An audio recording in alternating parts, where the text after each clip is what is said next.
Welcome to another episode of Laugh and Love, a Christian marriage tale. My name is Mike. My name is Cassie, and today we are going to discuss, ano nga ba? No, di ba nga, nakabalik na kami. Yes, we're here in Los Baños.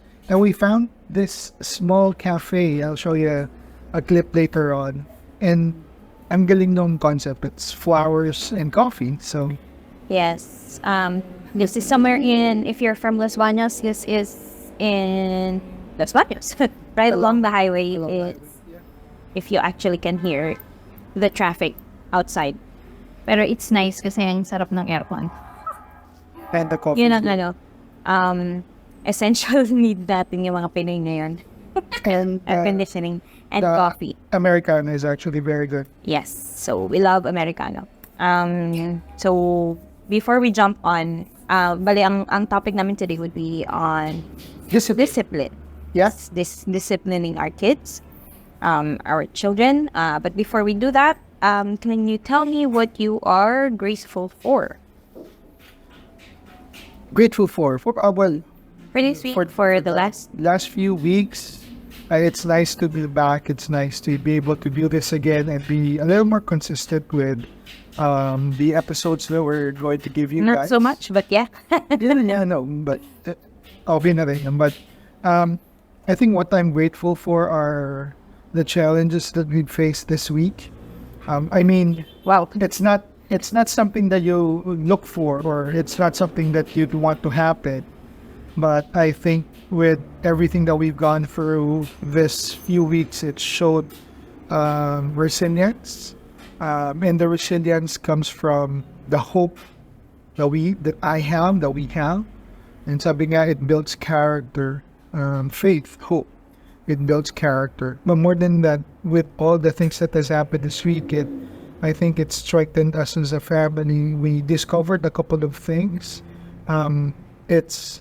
It weighs heavily, but at the same time, I believe that as a family, we can move forward and we'd be able to be better. So, Yeah. I'm grateful for that.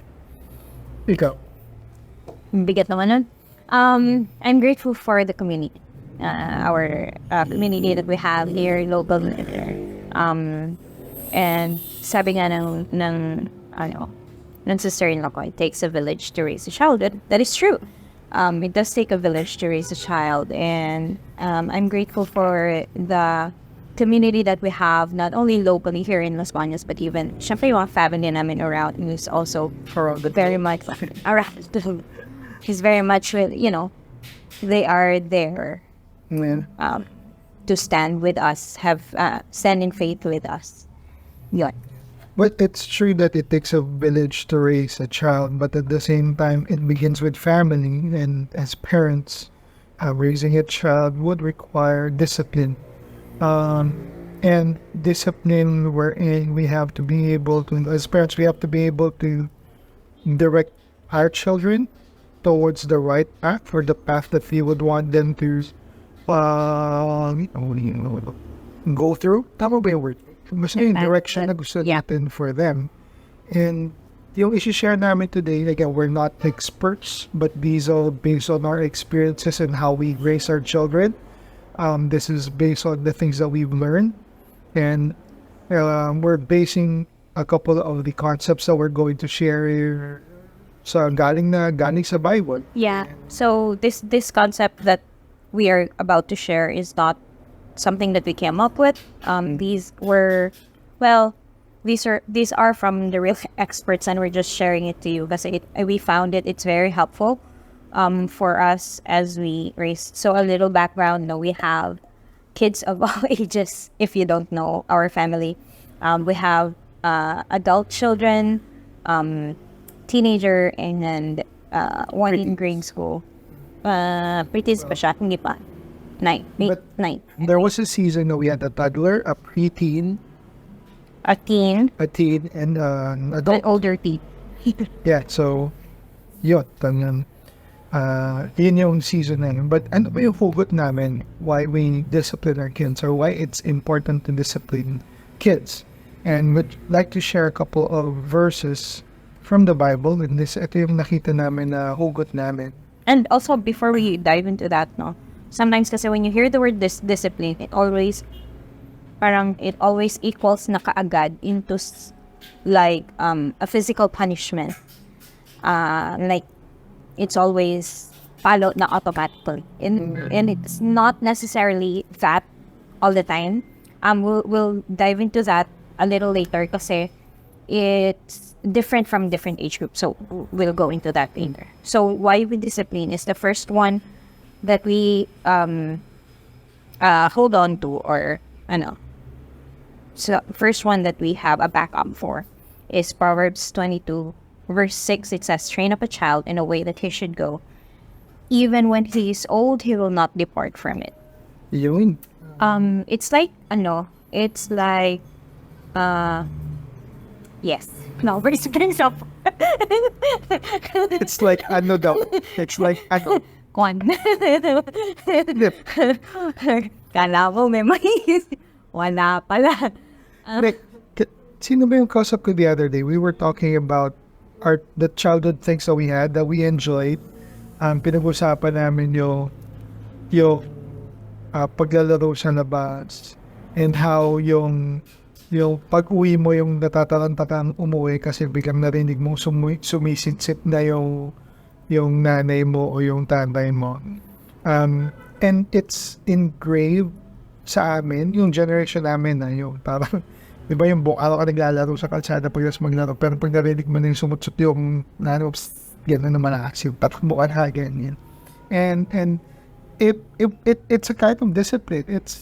We were trained na basta pag narinig namin yun, uwi na kami.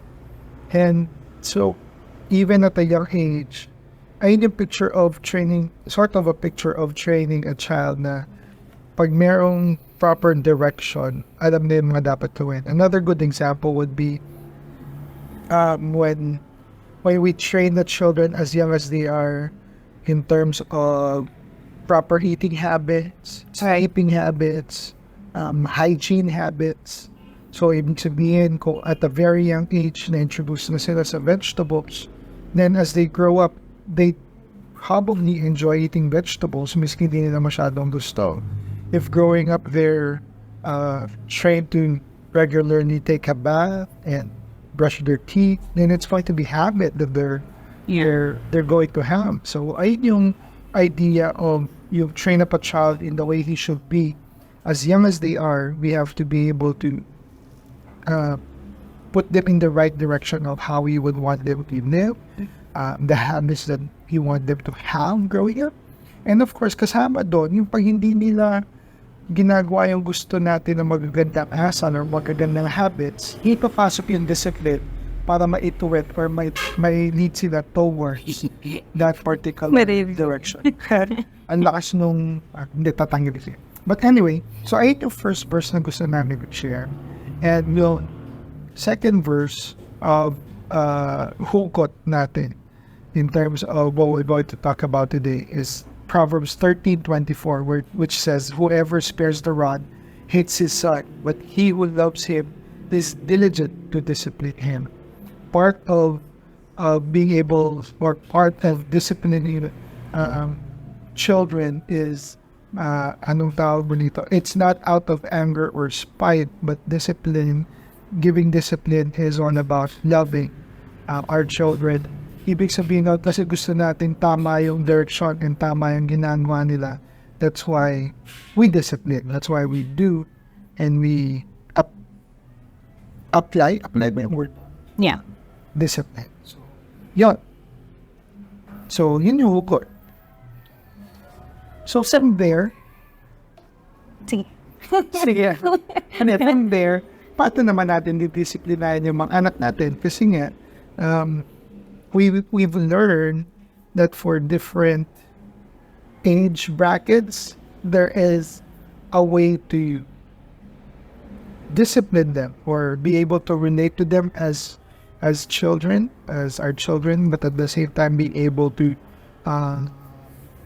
apply the right discipline to lead them to the direction that we want them to go. So basically, it's different for different age groups because they understand differently. Like a toddler won't understand why the rain is falling. You know, like older children would know na kasi nagkaroon ng evaporation and then precipitation, ganyan. Condensation, precipitation, yan. Older kids would understand that, but younger kids won't. That's why there are different phases Of parent. of parenting. Kasi yun nga, yung the different way that a child can understand, that's how we discipline them. So the first one would Yung age groups muna. So yung binasi namin yung age groups to these groups. 0 to 5, 5 to 12, 12 to 18, tapos 18 and above. Kasi alam naman natin dito sa Pilipinas, miski lagpas na 18 years old yung mga anak, nasa bahay pa rin. well, Most. yes, pero it's hindi naman naka-base doon sa nakatira sa'yo yung pag-discipline. But Siguro even we'll- if we'll they're like- not, Yeah, even if they're not at your home, there will still be this. there will still be discipline. But yun nga, in a different context na when they're older. Okay. We'll be able to explain it further. So So yung first one or the phase one is discipline 0 to 5 years old. Ito yung actual discipline talaga. It's the we're going to share actually 4 C's. Okay. Letter C. So ayan yun. So actual discipline nga daw. And we coined this, the first C, which is ikaw yung commander. Si Cassie laging commander yan. Sige, salamat sa akin. Yes, sir. So as a commander, you don't have to explain. You just have to tell them what it is because first of all, they won't be able to understand it, right? And then this is the time that they would have to understand that you are the one na sinusunod nila. Yung idea bakit kinoin siya na commander is, di ba pag sa sundalo, pag may binigay na order or instruction yung higher ranking officer, automatic, you just say, yes, sir. And so, ganun yung idea. For the 0 to 5 years old na kids, it's important to direct them and really just tell them what to do and what not to do. Kasi hindi pa naman nila talaga naiintindihan eh. Ito yung 0 to 5, ito yung mga bata na may yung ipapasok yung daliri sa socket. Di ba? You don't need to explain to them na, oh, hindi pwedeng ipasok yung daliri mo dyan kasi makukuryente ka because the electricity will flow through your body, etc., etc. You just have to tell them, don't do it. Hanggang dun lang naman yung kailangan ng maintindihan. And if they actually do not obey, then you have to discipline them. Yun. Ayun yung kaya siya commander idea. That. Baka makalimutan ko kasi. Pero this applies for all stages. Before you can discipline, you first have to set up a boundary. So say for example, yun nga, hinawakan yung socket. If it's the first time that they did it, you can't warrant a discipline kasi hindi na naman nila alam eh, di ba? Hindi naman nila alam na it would harm them. And it goes with this different stages of the kids. So first the boundaries, and then after you set the boundaries, next time you do it, this will happen. Then that's the discipline part na. Okay? Yun. So, Kasi all the levels of discipline kasi, kaya sila didisiplina kasi they disobeyed. parang sa atin, no, we have two things that would warrant discipline. First is if they disobey, and then second, if they outrightly hurt someone. So those are just the two things that, kung, let's say, for example, aksidenteng nabasag yung baso, that wouldn't warrant an arrest. Warrant of honest. Kinuyong yung anak. That will warrant the discipline kasi it's not a disobedience. It's just an accident. Yes. Right? Unless you already told them. Yeah, unless it's for a toddler. For example, meron ka 0 to 5 years old na anak. Tapos nakabasag siya for the first time.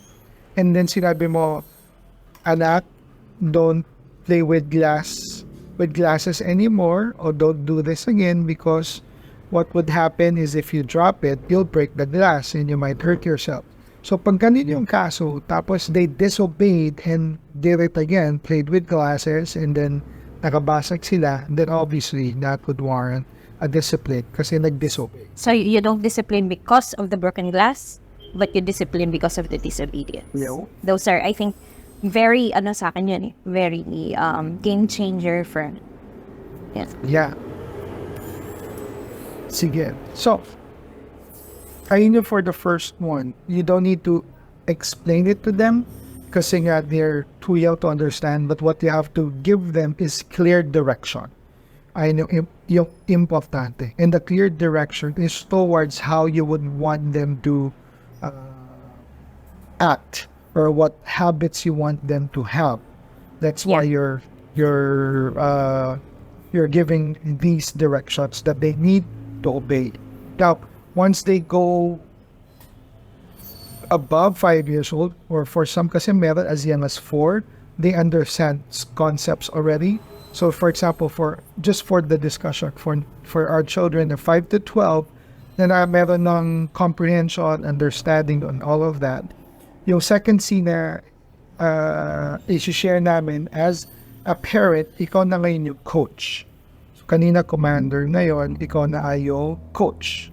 So, coach would be, ikaw na yan, sporty yan Sport, ano tawag doon? Sport, analysis, yan, basta yun? Sport analogy. Analogy. Sport analysis. Yeah. Di ba, as sa basketball or sa any sport, the coach would ask you to do something in so that you will be able to achieve a certain you do something to achieve a certain result. And when you're a coach, during practices, you tell them to do something and you explain to them why you need to do this kasi ito yung mangyayari. So for example, basketball analogy. As a coach, you would tell them, you give your teammate a screen. What the heck? Panoorin po kasi ako mag-basketball yan.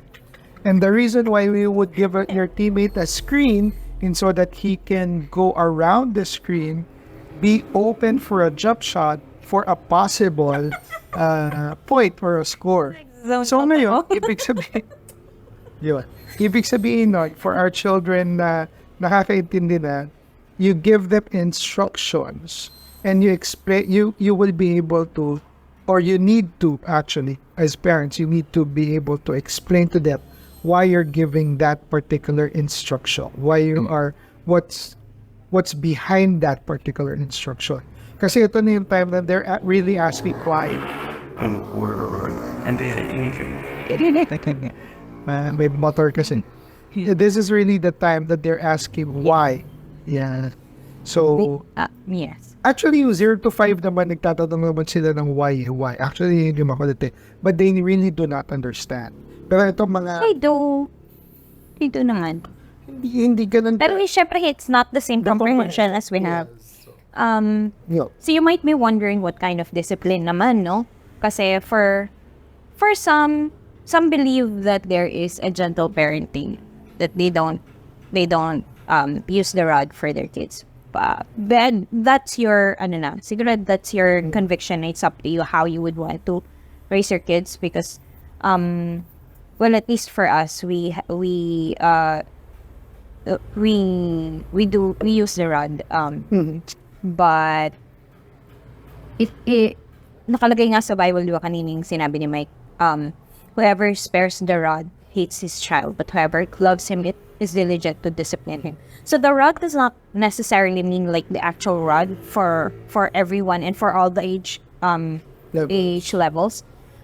Kasi I think it's more of a representation of what the rod is. So for some, ganyan, palo, ganyan, they have to feel na masakit kasi they would need to remember that what they did is wrong.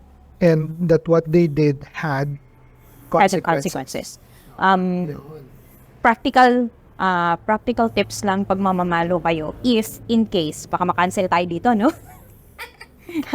But the safest part of the body that you can palo would be the buttocks because it's malaman, ganyan.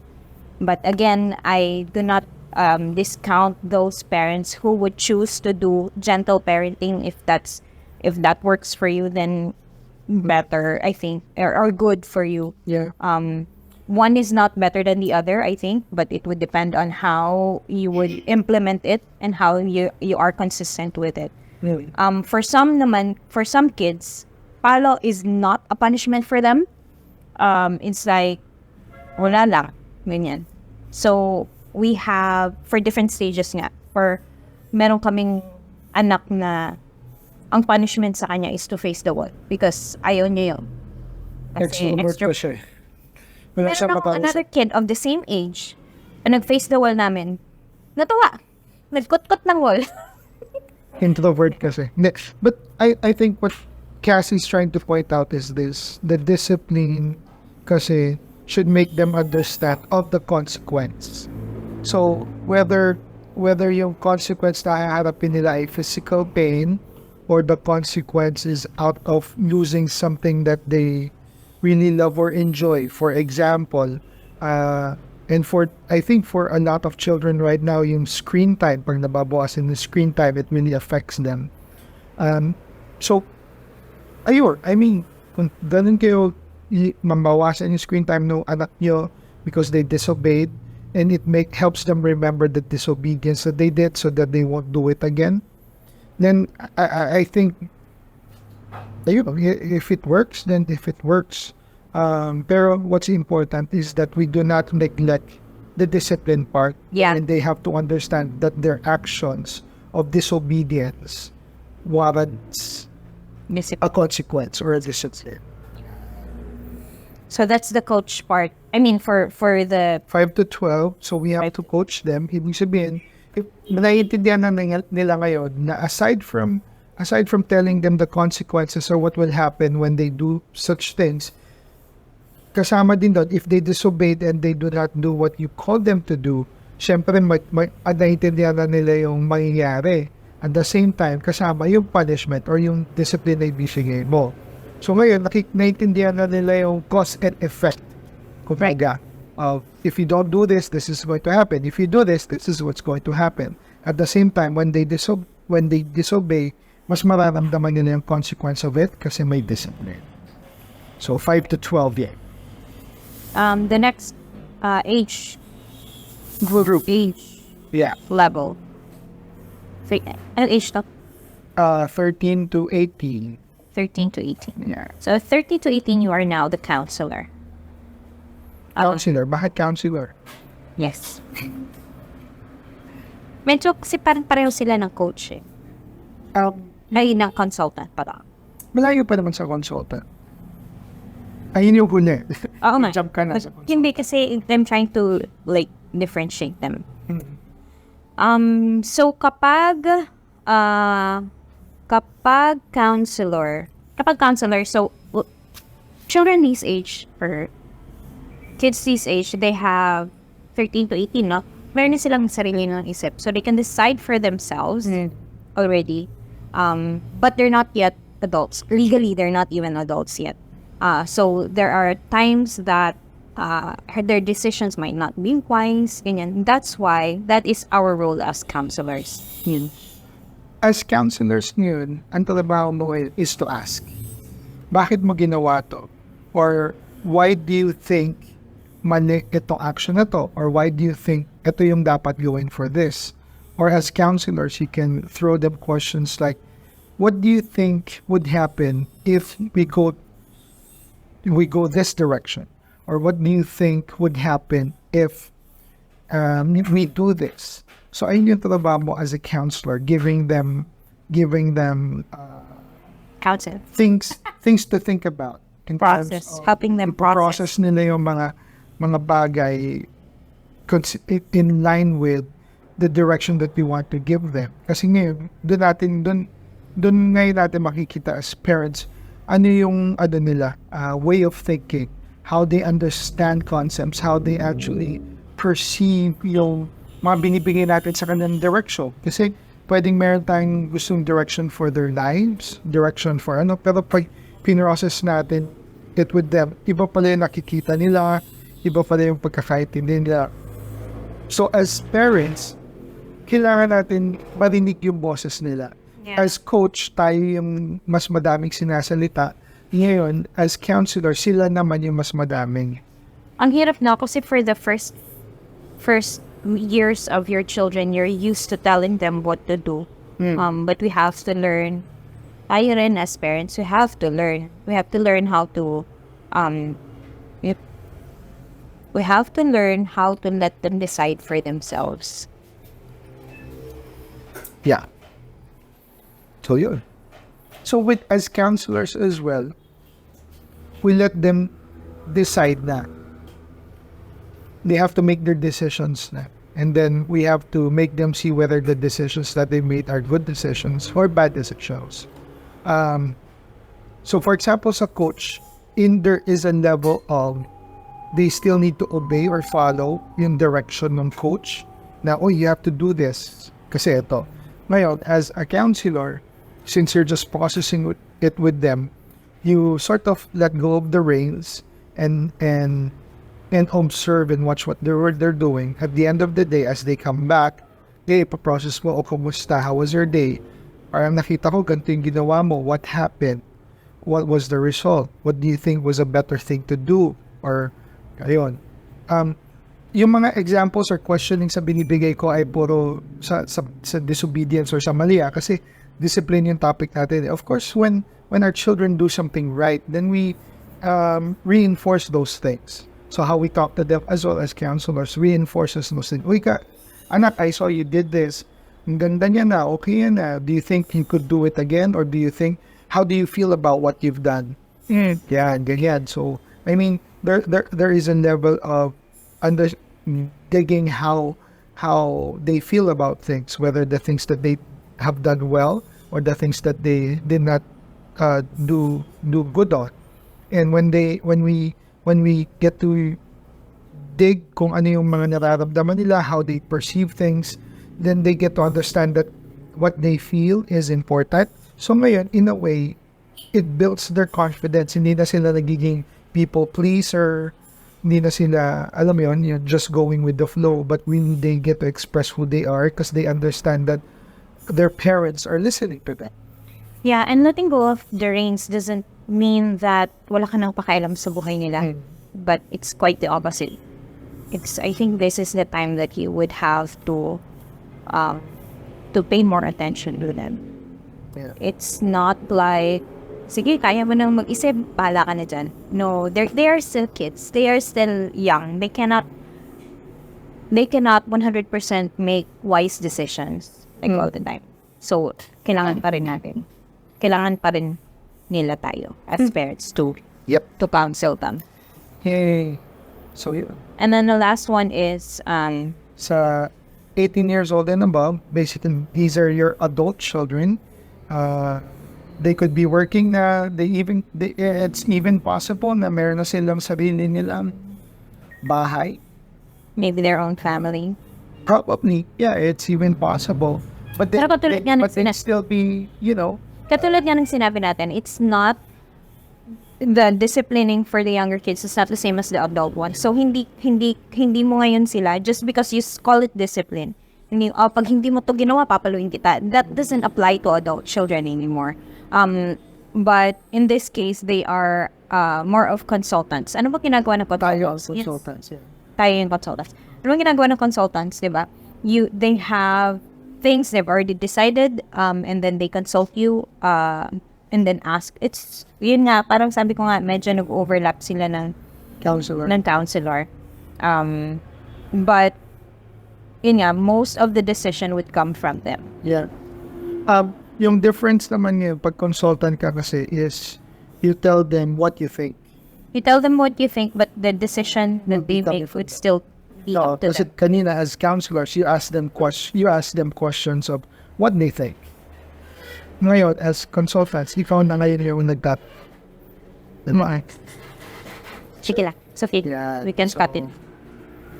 So, ikaw na ngayon tinatanong nila of what you think, about these things. You can give your opinion, but it doesn't mean that they would follow your opinion kasi nga, adults na sila. They'd be making their own decisions. Yan. Wait. Sige, ano yung wait na yan? So, ayun yung something that I think the major difference between a counselor and a consultant. Kasi as a counselors, you're more of really digging their thoughts. Ngayon, pag consultant ka na, sila na yung ngayon, they're digging your thoughts, differential, or your stand about something, or what you, or your More on your what you've experienced before, ganyan, Yeah. how you handle things. the discipline part for the as parents of adult children would be making them understand the consequences na. Siyempre, hindi mo na mapapalo yan. Hindi mo na mapapastand in the corner. Hindi mo na bawas na screen time or bawas or grounded kasi adult na yan eh. So, na really just making them understand the consequences of their actions and really just making them realize these things para magkaroon ng a change of mind. I like the verse in Psalms 127 verse 3. Behold, children are a heritage from the Lord. The fruit of the womb is a reward. In verse 4, like arrows in hand of a warrior are the children of one's. Children here were compared to arrows. Ano nga ba yung arrows, di ba? When you have an arrow, you can use it as a weapon, and malakas siyang weapon. However, as a warrior, dapat marunong kang humawak ng bow and arrow. Dapat marunong humawak, marunong kang gumamit, and you know where to point it towards. Parang sa atin, saan ba dito papasok yung will ni God? Saan ba dito papasok yung gusto ni God?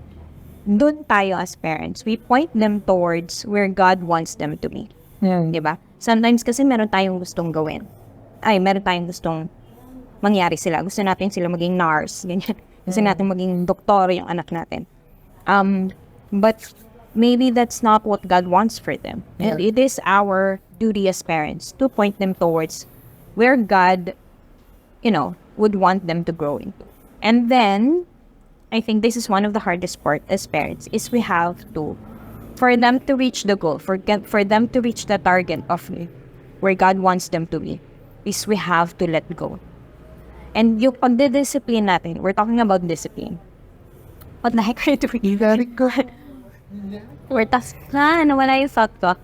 We're talking about discipline, and yun yung pagdidiscipline natin. Kung saan natin siya ihaharap natin sila sa target, and we hold them first, firmly.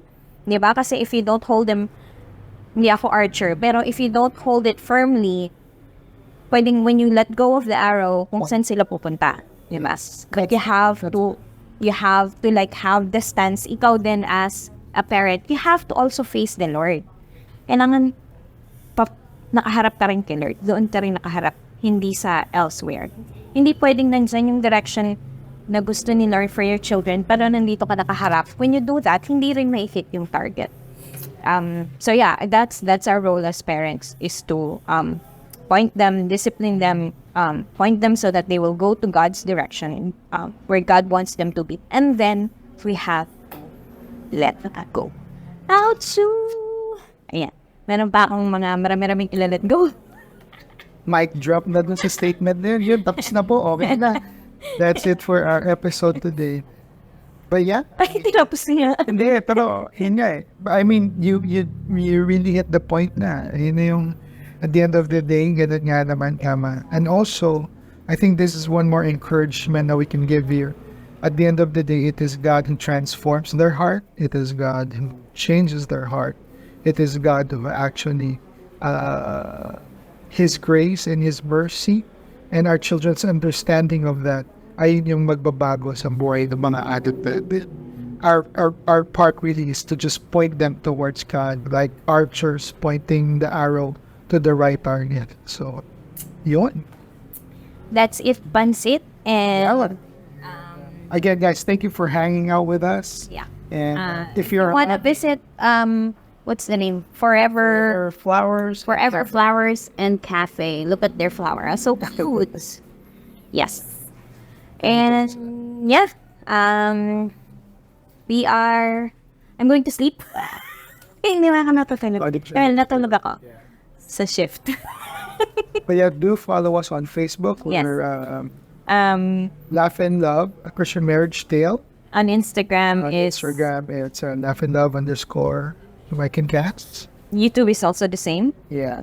Wow. And Spotify, don't forget to write your comments and all of that, or even on Facebook or Instagram. If you do have questions, or if you do have hidden topics or discussions na gusto nyo pag-usapan dito sa podcast, we'd love to hear from you guys, and we'd love to share our thoughts on all of these things as well. Yun lang. Hopefully we'll be able to see you again in a couple of weeks. But for now, thank you for listening. Bye!